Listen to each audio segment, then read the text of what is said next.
नमस्कार, India news Madhya Pradesh Chhattisgarh में आपका स्वागत है। मैं हूं आपके साथ अपूर्वा और वक्त हो चला है बड़ी बहस छत्तीसगढ़ का।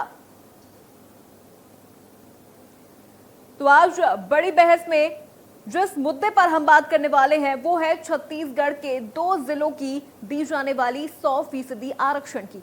छत्तीसगढ़ हाईकोर्ट ने सरकार को आरक्षण मामले में एक और बड़ा झटका दे दिया है। आपको बता दें, हाईकोर्ट ने राज्य सरकार के बस्तर और सरगुजा संभाग के अलावा सरकारी नौकरियों में स्थानीय निवासियों को 100% आरक्षण देने वाली अधिसूचना को रद्द कर दिया है। यानी इन जिलों से ये व्यवस्था खत्म हो गई है। वहीं हाईकोर्ट के आदेश के बाद सामान्य प्रशासन विभाग ने सभी विभागाध्यक्षों और कलेक्टरों, जिला पंचायत सीईओ को पत्र लिखकर उच्च न्यायालय के आदेश का पालन करने का निर्देश दे दिया है, जिसको लेकर अब सरकार का अपना पक्ष है। सीएम बघेल ने कहा कि जो हमने मिनी पीएससी बनाई थी उसको रद्द किया गया है, पर हम बस्तर और सरगुजा के आदिवासियों का पूरा ध्यान रखेंगे। वहीं इस पूरे मामले पर अब राजनीति भी तेज हो गई है। बीजेपी का कहना है कि सरकार आदिवासियों के खिलाफ षड्यंत्र रच रही है, जानबूझकर कोर्ट के मामलों को हारा जा रहा है। अब स्थानीय लोगों के आरक्षण को लेकर इस तरह करना सरकार की चाल है। 2 जिलों को दी जाने वाली 100% आरक्षण रद्द होने पर सियासत तेज हो गई है। आज इसी मुद्दे पर हम चर्चा करेंगे। हमारे साथ बीजेपी कांग्रेस के गेस्ट भी होंगे, लेकिन उससे पहले बीजेपी और कांग्रेस का इस पूरे मुद्दे पर क्या कुछ कहना है, आइए आपको सुनवाते हैं। पारिश है, ओबीसी 27% मिलना चाहिए, वो मिले। एससी की जनसंख्या 13% है तो उतना मिले जो 2011 की जनगणना के हिसाब से। एसटी की जो जनसंख्या है 32% है, उसके हिसाब से मिले। और ईडब्ल्यूएस के लोकसभा में पारित किया था 10%, उसके हिसाब से मिले। तो हमने तो 72% किया। अब उसके बाद जो हमारा प्रयास था उसमें हेड काउंट कर रहे हैं पटेल कमीशन के, पटेल के अध्यक्षता में वो हमने कमेटी बनाई है। बहुत जल्दी उसका रिपोर्ट आ जाएगा, उसको भी हम कोर्ट में प्रस्तुत करेंगे। तो हमारा प्रयास तो लगातार है और जो हम दिखा रहे हैं, और आगे भी लड़ाई लड़ेंगे। आज छत्तीसगढ़ सरकार के सामान्य प्रशासन विभाग ने सरगुजा और बस्तर के स्थानीय जो काडर भर्ती था, जो भारतीय जनता पार्टी सरकार के समय दी जा रही सुविधा खत्म करते हुए ये साबित कर दिया कि इन्होंने हाईकोर्ट में जानबूझ के आदिवासी जो आरक्षण मामला लंबित था उसको हारने का पहले तय कर दिया था। इससे इंगित था कि इन्होंने भर्ती चपरासी जैसे पद के लिए पीएससी के माध्यम से भर्ती किया।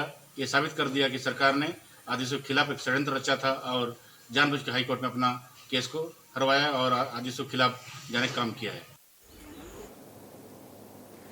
तो अब छत्तीसगढ़ में आरक्षण, आदिवासी और सियासत तेज हो गया है। लगातार बीजेपी का कहना है कि यहां पर कांग्रेस की सरकार आदिवासियों के लिए षड्यंत्र रच रही है।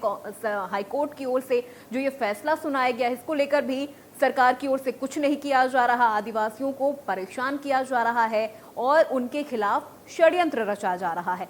तो वहीं पर सीएम भूपेश बघेल का कहना है कि वो जल्द से जल्द इस मामले में उचित सुनवाई करेंगे और क्या कुछ इस पूरे मामले में उचित हो सकता है वो करने की कोशिश करेंगे।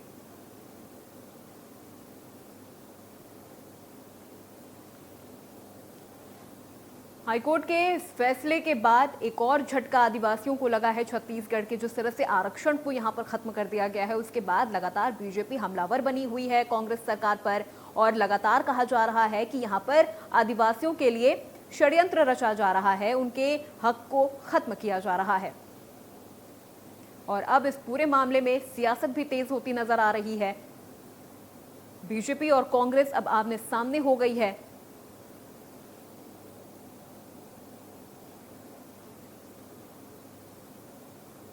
तो आज इस मुद्दे पर हम बड़ी बहस करने वाले हैं। कुछ ही देर में कांग्रेस और बीजेपी के गेस्ट हमारे साथ जुड़ जाएंगे और तमाम सवाल उनसे करेंगे कि आखिर यहां पर षड्यंत्र कौन रच रहा है, शिकार कौन बन रहा है और किसको यहां पर सबसे ज्यादा परेशानी हो रही है और कांग्रेस की सरकार छत्तीसगढ़ में उनके लिए क्या कुछ करने वाली है।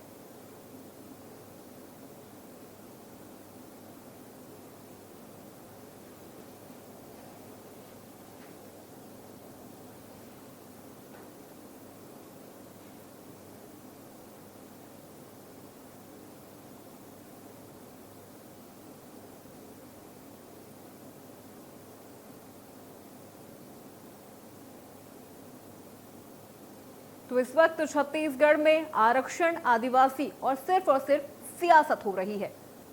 आदिवासियों के हक को लेकर अब जो सियासत हो रही है वो अब काफी ज्यादा तेज हो गई है और आज इसी मुद्दे पर हम बड़ी बहस करने वाले हैं। कुछ ही देर में हमारे साथ हमारे सभी मेहमान जुड़ जाएंगे और उनसे जानेंगे क्या कुछ सरकार यहाँ पर करने वाली है। बात अगर कांग्रेस की जाए वो आदिवासियों के लिए और क्या कुछ करने वाली है, तो वहीं अगर बात बीजेपी की जाए तो बीजेपी विपक्ष के तौर पर अपनी क्या भूमिका निभाने वाली है।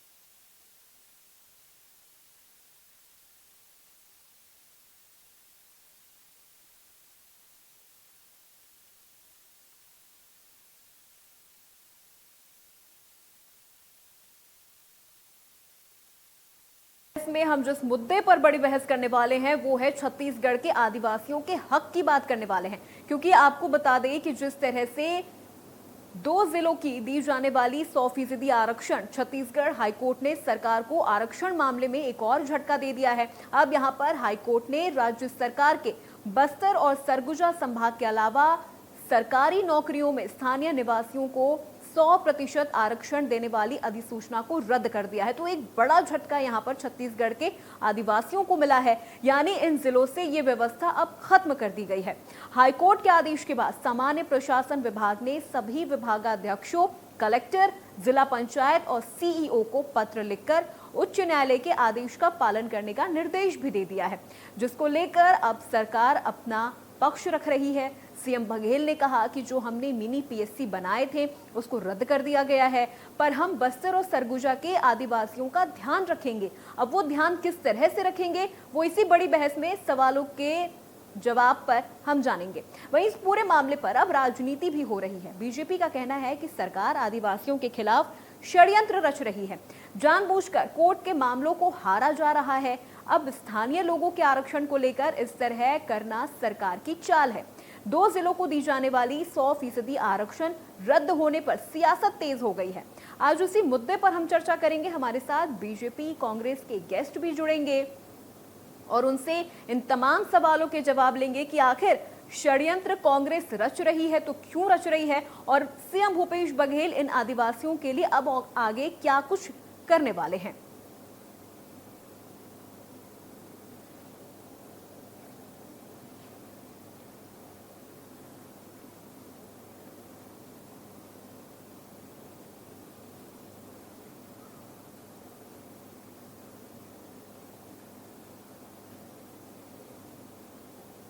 तो अब से कुछ ही देर में हमारे साथ हमारे मेहमान भी जुड़ जाएंगे और उनसे जानेंगे इस पूरे मुद्दे पर क्या सच्चाई है, क्या पक्ष है। क्योंकि जिस तरह से सीएम भूपेश बघेल का कहना है कि वो आदिवासियों के हक के लिए काम करेंगे, उन्हें किसी तरह से परेशान नहीं होने दिया जाएगा, लेकिन यहाँ पर लगातार बीजेपी पलटवार करने का मौका नहीं छोड़ रही है। क्योंकि यहाँ पर लगातार बीजेपी का कहना है कि आदिवासियों के लिए षड्यंत्र रचा जा रहा है, उनके खिलाफ कांग्रेस षड्यंत्र रच रही है। इसीलिए इस कार्रवाई के दौरान भी यहां पर मामलों को हारा जा रहा है। सीधे तौर पर बीजेपी ने कांग्रेस पर आरोप लगा दिया है कि इस मामले को कांग्रेस जानबूझकर हार रही है ताकि आदिवासियों को परेशान किया जा सके।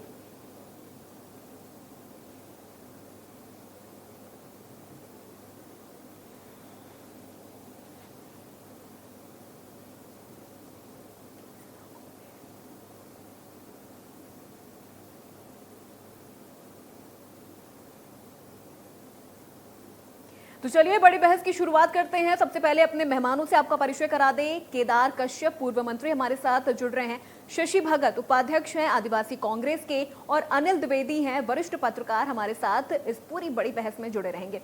तो सबसे पहले आप सभी का बहुत बहुत स्वागत है इंडिया न्यूज में। केदार कश्यप जी, मैं सबसे पहले आपसे शुरुआत करती हूँ। जिस तरह का ये फैसला आया है आदिवासियों के लिए, राज्य सरकार अब आदिवासियों के लिए आगे क्या करने वाली है? क्योंकि उन पर तो सीधे सीधे षड्यंत्र करने का आरोप लग रहा है, जानबूझकर इस पूरे मामले को हारने का भी आरोप लग रहा है। तो अब अगला स्टेप बघेल सरकार का क्या होने वाला है?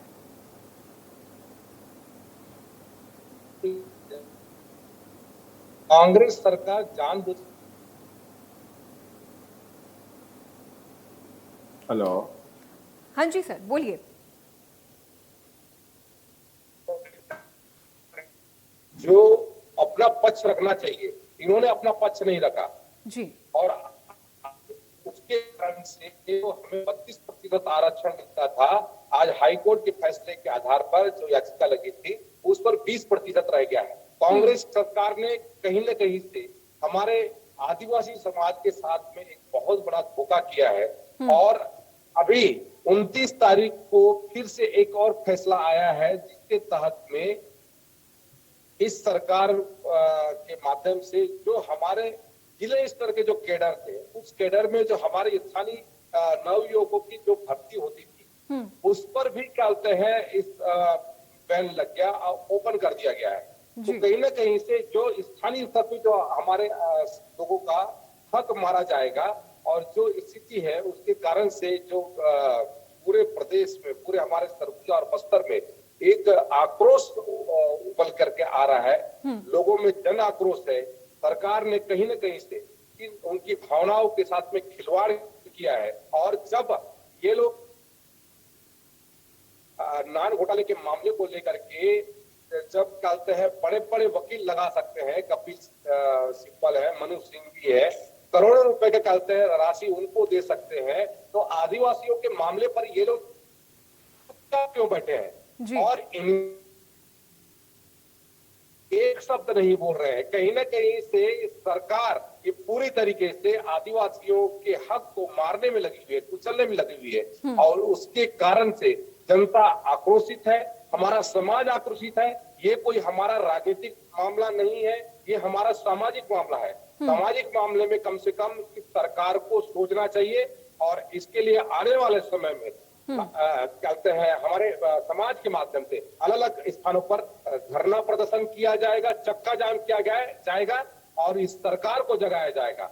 जब चक्का जाम किया जाएगा, सरकार को जगाया जाएगा, यानी सीधे तौर पर यह आपकी चेतावनी है सर कांग्रेस सरकार को? चेतावनी है इस सरकार को। इस सरकार ने हमारे साथ में धोखाधड़ी की है, पूरे समाज को के साथ में धोखाधड़ी की है। समाज को के लिए जिस तरीके से इनका कार्य होना चाहिए, इन्होंने हमारे समाज को पीछे धकेलने का काम किया है और अब चलिए ठीक है सर। शशि भगत जी भी हमारे साथ जुड़े हुए हैं। मंत्री और विधायक न डिबेट में आते हैं, न कुछ बोली नहीं बोल पाते हैं, तो कहीं ना कहीं से वो शर्म से डूबे हुए हैं। नहीं सर, चलिए बोलेंगे। शशि भगत जी बार बार हाथ भी उठा रहे हैं, शायद उनके पास जवाब है तमाम सवालों का। जी शशि भगत जी। मैडम जी, मैं स्पष्ट रूप से अपने व्यूअर्स को बता देना चाहता हूं, नान घोटाले के किंग डॉक्टर रमन सिंह जी के एक अहम मंत्री झलियावाड़ा कांड के बाबू हमारे भाई श्री केदार कश्यप जी, आपसे स्पष्ट रूप से कहना चाहता हूं, नहीं पता तो आप पढ़ लीजिए। अगर कोई मकान बनाते हैं तो उसकी बुनियाद ठोस रखी जाती है। 2005 में केंद्र सरकार ने, तत्कालीन मनमोहन सिंह जी की सरकार ने एक पत्र लिखा आपके लिए, प्रदेश के लिए लिखा। उस प्रदेश के अंदर 2005 से लेकर 2012 तक कोई कार्रवाई नहीं की गई। क्या उसको दबा के रखे थे? जब चुनाव 2013 में आया तो आनंद फानन में आपने वो जो परसेंटेज 6% ओबीसी के लिए रखा हुआ था उसका सीधा सीधा आपने कर दिया 14%, एससी का कर दिया 32%, कहां जा रहे हैं? का कर दिया आपने 12%। तो मेरा ये कहना है कि विधानसभा क्या आप अहम मेंबर थे? विधानसभा में क्या कार्रवाई के अंदर उस बात को नहीं लाना था? शशि भगत जी देखिए, डिबेट के टॉपिक केदार कश्यप जी नहीं है। विधानसभा जब चालू कर सकते थे, विधानसभा के अंदर बहस कर सकते थे, आपने विधानसभा का कोई औचित्य नहीं समझा। क्या अधिसूचना लागू करने के लिए आनंद फानन में कोई आपातकाल लग गया था क्या? आपने एकदम प्रेशर आया आपके पास सोना खान में, तब डॉक्टर रमन सिंह ने एक बार लागू किया, करने का वायदा कर लिया। उस वायदे के दरमियान ये भी कहा कि हम उसको लागू करेंगे। शशि भगत जी देखिए, केदार कश्यप जी यहाँ पर डिबेट का मुद्दा नहीं है। आप कहाँ जा रहे हैं डिबेट से? आप डिबेट से भटक रहे हैं। आप उन सवालों के जवाब दीजिए ना, जो यहाँ पर आदिवासियों के लिए खड़े हो रहे हैं सवाल, उनका क्या होगा आगे, क्या आपका एक्शन होगा? जेल में हिरासत में ले लिया गया। हिरासत में जब ले लिया गया तो आपके ही नेता, सीनियर नेता ननकी राम कंवर साहब जी, राम विचार नेताम जी, केदार कश्यप जी, आप शशि भगत जी, मगरमच्छी आंसू बहाने के लिए। अगर आपको मेरी आवाज सुनाई दे रही है तो आप डिबेट के टॉपिक से भटक रहे हैं। सर, आप कहां जा रहे हैं? सवाल यहाँ पर आदिवासियों के लिए खड़ा हो रहा है। बघेल सरकार क्या करने वाली है आदिवासियों के लिए? अब तो 100% तक आरक्षण खत्म कर दिया गया है। क्या भविष्य है उनका? क्या तय किया गया है आप लोगों की तरफ से? आप इस बात का जवाब दीजिए ना। बात में भी आ रहा हूं। अभी समय समय पर जो भी पोजीशन लागू किया हुआ श्री केदार कश्यप जी के मंत्रिमंडल के दरमियान किया गया हुआ, डॉक्टर रमन सिंह जी के दरमियान किया गया है। अगर ये चाहते तो एक अधिसूचना ये लाते, अगर ये चाहते तो अधिसूचना ये लाते कि यहाँ स्थानीय स्तर पे भर्ती हो या फिर कौन से स्तर पे भर्ती हो, वो बात भी इनको लाना चाहिए था। उसको बार बार एक्सटेंड कराते रहे थे कि कमिश्नर स्तर पे वहां के स्थानीय लोगों को अवसर दिया जाएगा। जब अभी स्थिति फिर स्थानीय स्तर पे लोगों को कराने की बात आई तो स्थगित ये निरस्त फिर हुआ है। उस पर कोई ना कोई जरूर उपाय होगा, इस पर निर्णय, शीघ्र निर्णय आएगा, आप उसको देखिए। और जो निर्णय पहले आ चुके हैं उस पे माननीय उच्च न्यायालय की तरफ जाने के लिए, ठीक है, जाने के लिए माननीय ठीक है शशि भगत जी, ये अभी कल ही निर्णय आया है 29 तारीख को। ठीक है, अनिल द्विवेदी जी भी हमारे साथ बने हुए हैं, वरिष्ठ पत्रकार हैं, उनसे भी इस पूरे मुद्दे पर उनकी राय जानते हैं। ठीक है शशि भगत जी। अनिल द्विवेदी जी, अब आगे सरकार का एक्शन क्या होना चाहिए और क्या हो सकता है कि आदिवासियों को उनका हक भी दिया जाए और जो परेशानी उनके लिए खड़ी हो रही है उसे भी खत्म किया जाए? क्योंकि देखिए, ये सियासत का मुद्दा नहीं है, ये राजनीति का मुद्दा नहीं है, ये आदिवासियों के भविष्य की और उनके हक की बात है। देखिए, निश्चित तौर पर चुनाव सामने है और अब वोटों का समीकरण अब शुरू हो चुका है, चाहे पिछड़ा वर्ग का आरक्षण हो, चाहे एसटी एससी, चाहे और एक बड़ा वोट बैंक है आदिवासी यहाँ पर छत्तीसगढ़ में। दोनों ही राजनीति, 70 से ज्यादा सीटें प्रभावित होती हैं एसटी एससी को मिलाकर जी। तो इसलिए दोनों ही राजनीतिक दल अब ये लुका छिपी खेल रहे हैं आरक्षण के मुद्दे को। और ये हेलो जी सर, जी बोलिए।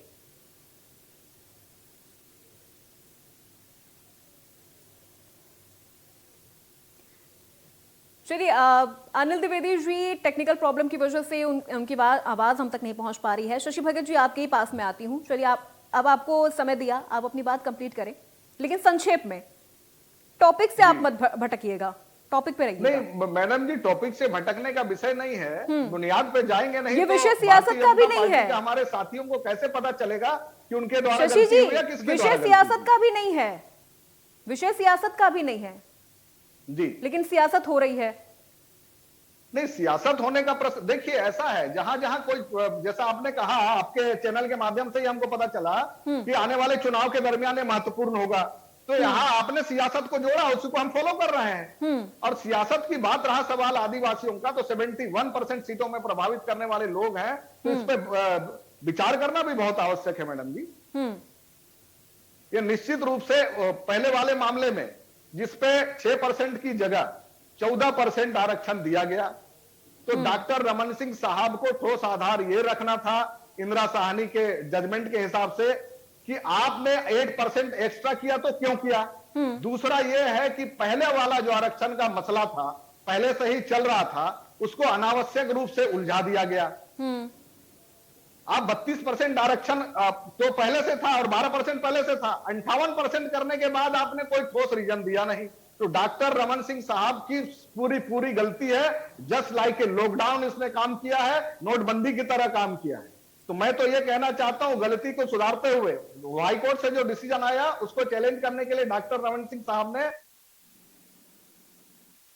उनने भी कहा था कि कोई उचित वकील रखा जाए। तो मैं निश्चित रूप से कह सकता हूं, आदरणीय भूपेश बघेल साहब ने 3 अच्छे वकील रखे जो उनका पक्ष रखेंगे। अभी इस पे भी हम लोग बिल्कुल शीघ्र विचार करेंगे इस पे कि क्या कुछ अच्छा निर्णय हो सकता है। बिल्कुल सर, विचार करने की जरूरत है। में था और तीनों जिलों में था। केदार कश्यप जी भी हमारे साथ बने हुए हैं। केदार जी, क्या कहना चाहेंगे? लगातार यहाँ पर रमन सरकार पर अब आरोप लगाया जा रहा है।